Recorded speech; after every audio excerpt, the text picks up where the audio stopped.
Hey guys, welcome to Boxing Squared for boxing news and views from around the internet. An announcement for Joseph Parker's next fight is imminent, with his promoter Duco Events issuing a media alert saying an announcement will be made on 9 a.m. Thursday, October 4th, so not too far away. So the alert itself says this will be the final chance to interview Parker before he departs for Las Vegas on a pre-fight training camp. Higgins and Parker will be in attendance. So I guess the going into training camp bit, that indicates that a December fight is on the cards, and we're going to find this out soon enough. But the opponent, I guess, in terms of who that could be, there's been quite a few suggestions on who Joseph Parker should face in a comeback fight. He's obviously recently lost to Dillian Whyte and also to Anthony Joshua.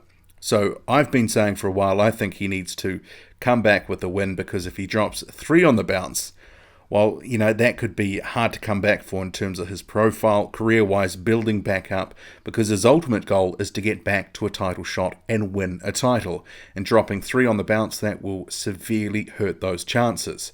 So it's a fine balance here, but also Joseph Parker has stated he wants to face, the best opposition. He doesn't want to just be facing journeymen. He's been quoted as saying that before the Dillian Whyte fight, and that was part of his rationale for taking that Whyte fight. Also, with a 7-figure payday, that probably helped things considerably as well. And the question is, where is this fight going to be? David Higgins in August had said 50-50 that it was going to be in New Zealand or overseas. And Joseph Parker more recently, just over this past weekend, has said it could potentially be in New Zealand, and he wants to give something back to the fans, and that would include a pay-per-view event if it is in New Zealand. But the opponent itself, a number of names have been thrown out there, and I just thought it's worth working through some of the potential options, because there's a number of guys that I think we'd like to see Joseph Parker against, but perhaps given the level of risk that they represent and him potentially not wanting to get into a situation of dropping 3 fights in a row, are they actually viable or possible opponents? But if we actually just start the list here, if we start in the WBC, because Parker, this is where he has his only ranking. So Luis Ortiz, potentially, could he be an opponent for Joseph Parker? Luis Ortiz has stated he will be in the ring in December. He is going to be on the Deontay Wilder and Tyson Fury undercard. And Joseph Parker is currently number 6th in the WBC. It is his only ranking at the moment. So you would have to imagine that, given that, that's potentially an avenue he will look to pursue in terms of the WBC rankings. And Ortiz, if he was to take him on, that's a very dare-to-be-great move. Ortiz currently ranked at number 2, generally regarded as a guy, sort of a top 5 guy in the division right now. Could Joseph Parker beat Luis Ortiz? I'm sure fans would sort of hotly debate that and contest that, maybe slightly in Ortiz's favour, given some of Parker's recent losses. But Joseph Parker is a very athletic, quick, and he's on the move sort of boxer. Luis Ortiz, would he be able to cope with that? Because against Malik Scott, didn't look so flash trying to chase someone down, didn't really cut off the ring well. So Joseph Parker would see someone like Luis Ortiz and go, maybe I could gas him out, because we saw Ortiz gas against Deontay Wilder. Just a thought. Don't think it's going to happen, but you never know. It's boxing. Stranger things have happened. In terms of the next guy, Dominic Breazeale. Is this a possibility? He is currently the WBC mandatory. Dominic Breazeale has stated he wants to get back in the ring. He wants to have a competitive fight. He wants a payday. And Joseph Parker, even if this was a New Zealand-based fight, he could generate a decent payday for Dominic Breazeale. Probably close to a 7-figure sum. That's in New Zealand dollars, of course. So cut that in half, and that would be Breazeale's cut of the pie. So potentially he could get somewhere between $400,000 or $500,000 US dollars potentially to face Joseph Parker. That's just sort of finger in the air stuff, but you never know. And chasing someone like Dominic Breazeale with the WBC mandatory status, well, that would put Parker right back in the mix immediately for a title shot.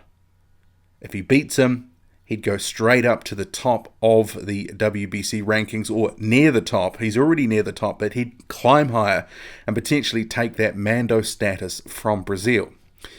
This is potentially, I think, more possible than a Luis Ortiz fight, but yeah, we'll have to see. I mean, Breazeale, he wants to get back in the ring. He's frustrated. He hasn't had his title shot, and Joseph Parker is probably one of the few boxers in the division that could give him a decent payday. So I wouldn't discount that out of hand, but potentially it won't happen. Alexander Ustinov. Now, this was a fight that was talked about before the Dillian Whyte fight. Negotiations had been ongoing for some time. So I would imagine Ustinov, who's 14th in the WBA, is a possibility here. And there is some history here with New Zealanders and Ustinov. Ustinov beat David Tua, sort of retired him. But it must be said that Tua was over 40 and really on the decline by them. Ustinov 6'8" or 6'7.5", I believe he is. Tua about 5'10" at best. You know, it really was a mismatch in terms of the height, and Ustinov handled him handily enough. I believe that was in 2013. Yes, it was. So 2013 in New Zealand. So that could be sort of billed as a, Ustinov or Parker to get revenge over Ustinov. But yeah, we'll have to see on that one. They couldn't get the deal done before, but potentially they have now.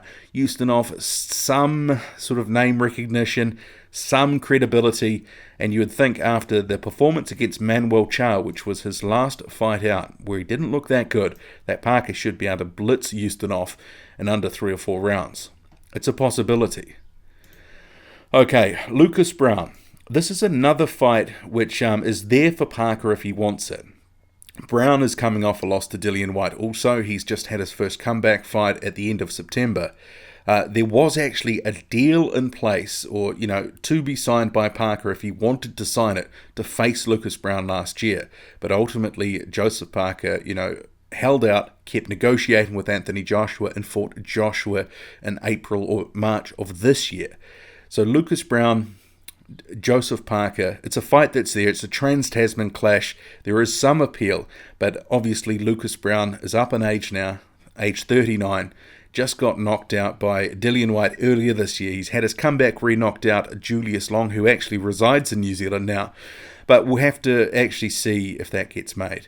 It's getting to the point where if they don't make that fight, it's probably not going to happen. Kyotaru Fujimoto. Now, this was a name that was talked about in 2017 as a possible Joseph Parker opponent. One of those things where Fujimoto was talked about as a serious sort of first defense for Parker, but it never came to pass. The negotiations didn't get far enough. Fujimoto's backers couldn't raise the money. So we'll have to see if this is actually an outside possibility. Fujimoto is ranked very highly in the WBO. He's at 7th spot. So you'd imagine if Parker ends up fighting him, it's to essentially take his ranking, really sort of cement himself back in the WBO rankings where he's not currently rated. And given that Fujimoto's only losses to Solomon Hamono, you'd have to imagine that Parker would be able to blitz through Fujimoto, given that he took care of Hamono handily enough. And Fujimoto just recently fought. He retired a guy in 6 rounds. It was actually a former middleweight and former super middleweight. So this is the sort of caliber of opposition that Fujimoto has been facing. Potentially he could be there for a payday. So we'll have to see if he will, if this is going to come to pass. Johan Duhaupas. This is a guy, very solid boxer in terms of what he's done in his career. He's got 5 losses on his record. That potentially might count against him in terms of a fight with Joseph Parker. It's a bit harder to sell a guy to the public that's got a few more losses, but a very solid and credible opponent. But potentially it wouldn't happen. But yeah, I think it's an outside possibility. Him or a guy like Marius Wok, that sort of, Parker would probably be highly favoured to beat that sort of caliber. Guys that are top 30 guys, but they'll give you a good fight. And I think Joseph, that's the sort of opponent, not necessarily Duhaupas, but it's the sort of opponent that I wanted to highlight, that there's enough credibility there where they've still got enough in the tank. They'll come to fight, they'll come to give it their all, but they're probably not going to win.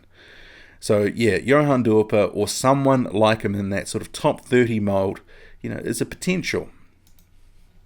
Dereck Chisora. Potentially he fits into that mould as well. He's actually just coming off a very good knockout win over Carlos Takam. a guy Joseph Parker beat in 2016 in somewhat controversial circumstances. A lot of people had Takam winning that fight. I had Parker and Takam as a draw on the night. So, Dereck Chisora just beating Takam, that could raise some interest in terms of the New Zealand audience if they were to bring it to New Zealand. We'll have to see on that one. Chisora has spoken about being open to fighting in New Zealand if the money is right. And obviously Dereck Chisora, a very mercenary sort of boxer. The record sort of belies how good he is, 29-8, but he's had a lot of tough opponents over the years. A lot of guys that he's fought that, at the very top of the division. And obviously a couple of results as well. Dillian Whyte fight, he lost that one, arguably he won it, and also the Robert Helenius fight too. But he's fought a lot of very top opposition. You got Tyson Fury in here, obviously one of the Klitschko's as well. David Haye, that was a knockout loss.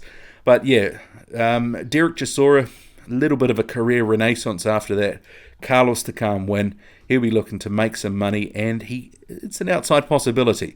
But at the moment, we're hearing that potentially Chisora is in line for a fight in December with Dillian Whyte. But I think a lot of us probably think that's not going to happen because Dillian Whyte's probably going to be facing Anthony Joshua in April.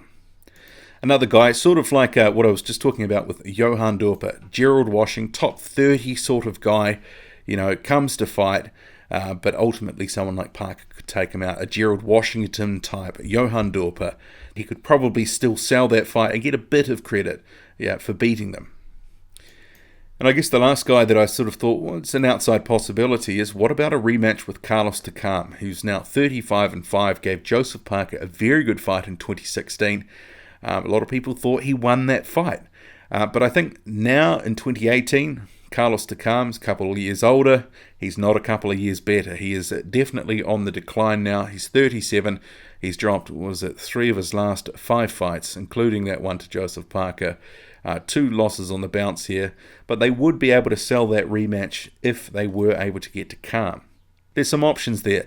And potentially it may not be any of the people that I've listed. We may actually end up seeing Joseph Parker against a full-blown journeyman just to get him in the ring, get some confidence back. There's a couple of other names on the WBC list that are outside possibilities, sort of fit into that top 30 mold, like a Charles Martin. Oscar Rivas at 11. Yeah, he's sort of on the come up. He's probably not going to be taking on a Parker right now. In terms of the rest, most of them are already committed, or it's probably not likely. So I think, Joseph Parker would be interesting to see who they set him up against. Who do you think it's going to be? Is it going to be anyone good? Or is it just going to be an out-and-out journeyman to get a win under his belt? But if it is that, I really do hope that it's on free-to-air or something like that, because there will be a number of people who will be reluctant to pay $30, $40, $50 to see Parker mow through an opponent that is well overmatched. And especially where historically the Duco undercards have been terrible. The main event has pretty much been the whole card, and the rest of the fights have either been complete mismatches or nobody's fighting each other and they weren't good fights. What do you make of it all? Drop a comment loud and often, hit like, hit subscribe, follow me on Twitter, boxing_squared. I'm out.